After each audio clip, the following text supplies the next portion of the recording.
Okay, Dr. Michael Wheeler, orthopedic spine surgeon. We're going to continue our discussions about indirect decompression versus direct decompression. Again, two different types of procedures, two different techniques in order to take pressure off the nerves. Indirect decompression, that involves inserting the spacer in there. That is going to involve hardware. Direct decompression, no hardware, going to involve just taking out the pressure on the nerves themselves through a nerve-freeing procedure. So you might ask, why would you not always just do a direct decompression?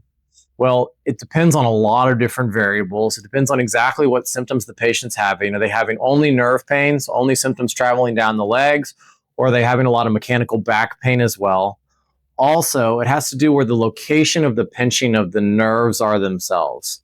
If the majority of the pinching is in the main spinal canal itself, sometimes referred to as the highway from myself, we often talk about a direct decompression alone being an option.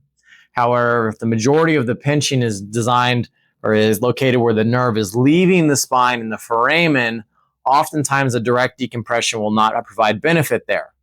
And you ask why? Okay, there are certain portions of the spine that you can safely and easily get to and remove without destabilizing the spine, but especially in the foramen, which is that nerve hole where the nerves are leaving the spine, it's not easy or sometimes even feasible to safely get in there and take the pressure off the nerve without destabilizing the spine.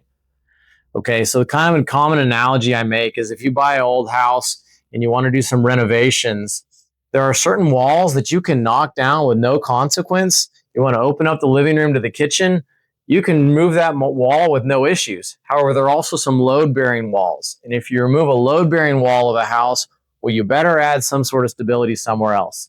Same thing in the spine goes.